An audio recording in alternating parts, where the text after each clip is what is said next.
My name is Frank Schaeffer.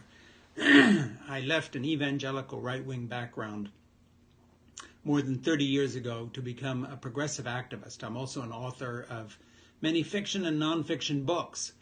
But today I want to say something that I think will be unfortunately true. I want to make a prediction, and that is that Trump knows he is going to lose the election unless he finds some massive way to cheat, whether it's lying about a vaccine being ready or whether it is essentially hobbling the U.S. Postal Service through putting a friend of his in charge with the express instructions to destroy it, to stop vote by mail. But I think all of that notwithstanding, even including Republican voter suppression and the rest of it, he pretty well knows he's going to lose. Now, I want to warn you. I understand this man. I've been there, done that. Back in my evangelical days, I was one of those people who essentially was prepared to sell his soul for both the money and the access to power that we had in the religious right in the 1970s and 80s, hobnobbing with Ronald Reagan, both Bush presidents, Gerald Ford, who invited my parents to come stay in the White House and they slept in the Lincoln bedroom, etc., etc. I know the drill. And I want to predict something about Trump's final days as president. He is going to take revenge on a nation that he regards as having rejected him.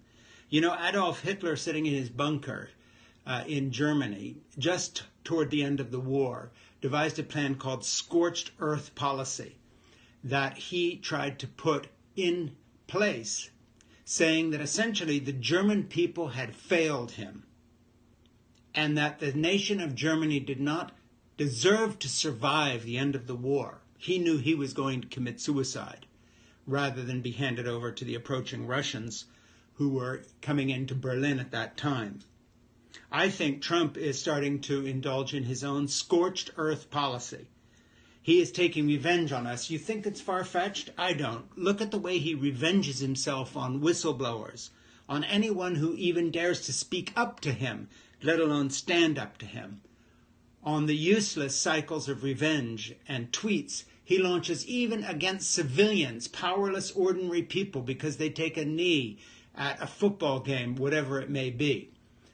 Trump is a lot of things, but he's not a forgiver, and he will not forgive us, the American people, for rejecting him. He knows it's coming. Expect him to do everything from executive orders trying to mess with the payroll tax to undermine Social Security and undermine our social welfare system, to continuing to deconstruct the post office, to undermining the credibility of our intelligence services by siding with Vladimir Putin. This man is a traitor to the United States. All he cares about is himself. He's not very bright. The reason he's so bitter is because he understands that having lost the presidency, he probably will end his days in prison because he has drawn attention to his malfeasance over a 30, 40-year career of corrupt dealing, even back into his dealings with the mob in the 1980s in New York. And he knows that there is going to be hell to pay.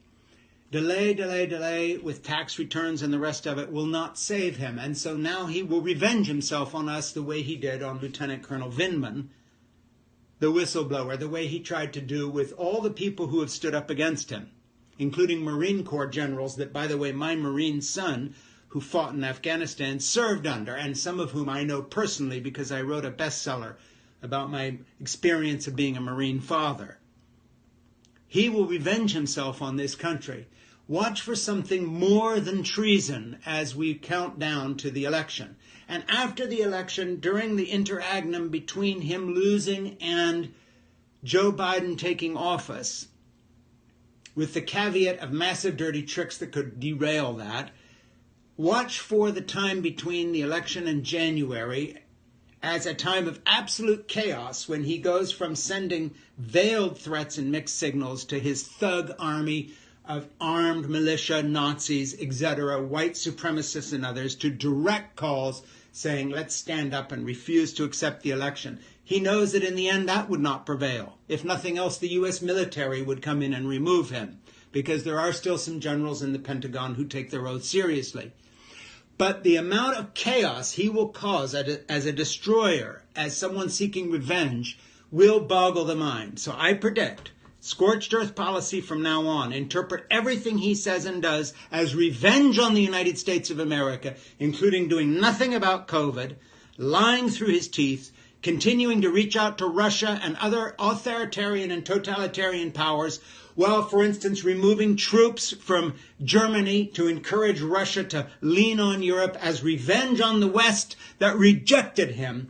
He is into his revenge phase. This is Trump plus scorched earth. You heard it here. I'm telling you the truth. I know these people. I grew up with the religious right. They're a vengeful crowd. It's one reason they like Donald Trump. Just watch the way they conduct their church splits and what happens to the people who lose.